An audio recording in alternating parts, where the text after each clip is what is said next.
வணக்கம். இஸ்ரேலுக்கும் ஈரானுக்கும் இடையே நடைபெறுகிற போரின் காரணமாக உயிர்கள் பலியாவது, வீடுகள் மற்றும் பெரிய பெரிய கட்டிடங்கள் சேதமடைவது, இயல்பு வாழ்க்கை பாதிக்கப்படுவது என பல விஷயங்களை போர் நடக்கும் தேசங்களில் நம்மால் பார்க்க முடிகிறது. அது மட்டுமல்லாமல் இந்த யுத்தம் உலக அளவில் பல நாடுகளையும் ஒரு பதற்றமான நிலையில் வைத்திருக்கிறது என்றே சொல்லலாம். எப்பொழுது இந்த போர் முடிவுக்கு வரும்? என்றைக்கு அமைதியான சூழலை நாம் பார்க்க முடியும்? என்றைக்கு சுதந்திரமாக வீதிகளில் உலாவ முடியும் என மக்கள் குமுறுவதை நம்மால் உணர முடிகிறது. அது மட்டுமல்லாமல் பெட்ரோல், டீசல் மற்றும் பிற எரிபொருட்களுக்கு பெரிய அளவில் தட்டுப்பாடு வந்துவிடுமோ என உலகமே பயந்து கொண்டிருப்பதை நாம் காண முடிகிறது. இவ்வகை எரிபொருள் வாகனங்களுக்கு உயிர் நாடியாகும். எனவே எரிபொருள் தட்டுப்பாடு ஏற்பட்டால் அது பெரிய அளவில் பாதிப்பை கொண்டு வந்துவிடும் என்பதில் சந்தேகமில்லை. இது ஒரு புறம் இருக்க, எரிபொருளாக பயன்படுத்தப்படும் இவ்வகை எண்ணெயை குறித்து வேதத்தின் பார்வை என்ன என்பதையும் பார்த்து விடுவோம் வாருங்கள். இது வேதமும் விஞ்ஞானமும். வேதம் கூறுகிறது, வெளிப்படுத்தல் 6:6, அப்பொழுது ஒரு பணத்துக்கு ஒரு படி கோதுமை என்றும் ஒரு பணத்துக்கு 3 படி வார்கோதுமை என்றும் எண்ணெயையும் திராட்சை ரசத்தையும் சேதப்படுத்தாதே என்றும் 4 ஜீவன்களின் மத்தியிலிருந்து உண்டான சத்தத்தை கேட்டேன். இந்த வசனத்தில் எண்ணெய் என்ற பதத்தை பயன்படுத்தியிருக்கிறார்கள், கவனியுங்கள். ஒருமுறை தீர்க்கதரிசி வின்சென்ட் செல்வகுமார் ஐயா அவர்கள் இது குறித்து சொல்லும்போது, எண்ணெய் என்பது ஏதோ நாம் சமையலுக்கு பயன்படுத்தும் எண்ணெயை குறித்து கூறவில்லை, மாறாக இது நாம் இப்பொழுது எரிபொருளாக பயன்படுத்தக்கூடிய எண்ணெயை குறித்து கூறுகிறது. அதே போல திராட்சை ரசம் என்பது இஸ்ரவேலர்களுடைய அத்தியாவசியமான ஒரு உணவுப் பொருளாகும் என்று சொன்னார்கள். அந்த கோணத்தில் இந்த வசனத்தை வாசிக்கும்போது எண்ணெயையும் திராட்சை ரசத்தையும் சேதப்படுத்தாதே என்பது எரிபொருளுக்காக பயன்படுத்தக்கூடிய எண்ணெயையும் நம் அன்றாட வாழ்க்கையில் நமக்கு அத்தியாவசியமாக தேவைப்படும் உணவுப் பொருளையும் சேதப்படுத்தாதே என்று எடுத்துக்கொள்ளலாம்.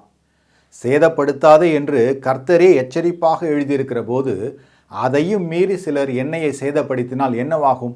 அது எவ்வளவு பெரிய ஆபத்தாக போய் முடியும்? யோசித்து பாருங்கள்.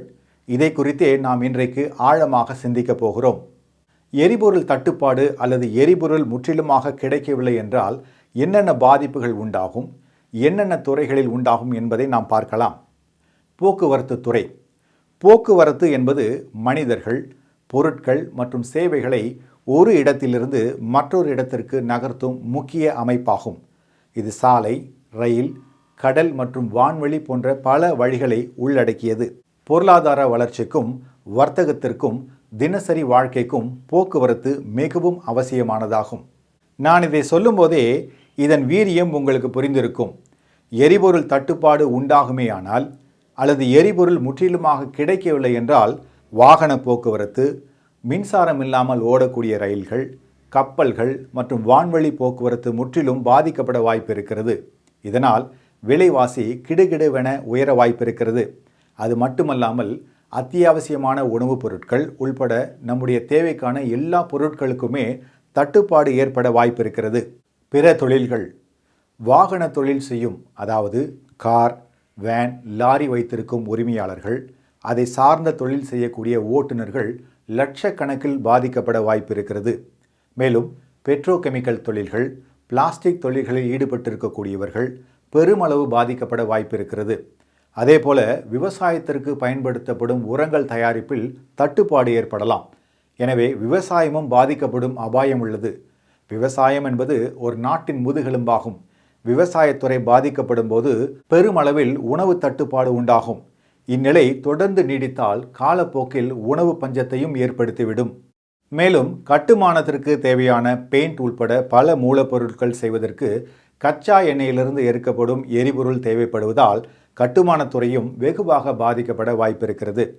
அதேபோல சில மருந்துகள் பெட்ரோகெமிக்கல் உதவியுடன் தயாரிக்கப்படுவது மற்றும் பிளாஸ்டிக்கிலிருந்து தயாரிக்கப்படும் சிரிஞ்ச், மருந்து பாட்டில்கள் என பல பொருட்கள் கிடைப்பதில் தட்டுப்பாடு ஏற்படுமேயானால் மருந்துகள் கிடைப்பதிலும் தாமதங்கள் ஏற்படலாம்.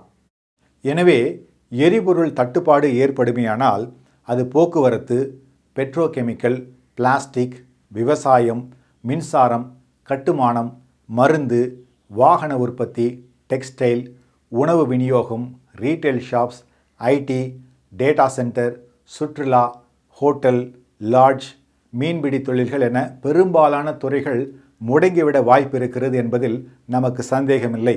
அப்படியானால் கர்த்தர் எச்சரிப்பாய் சொன்ன வார்த்தைகளான எண்ணெயையும் திராட்சை ரசத்தையும் சேதப்படுத்தாதே என்ற வார்த்தைகளை குறித்து உலகம் கவனப்பட வேண்டிய நேரம் இது. இதற்காக நாம் கருத்தாய் ஜெபிப்போம். வேதம் சத்தியம், சமூலமும் சத்தியம். மீண்டும் இன்னொரு நிகழ்ச்சியில் சந்திக்கிறேன். வணக்கம்.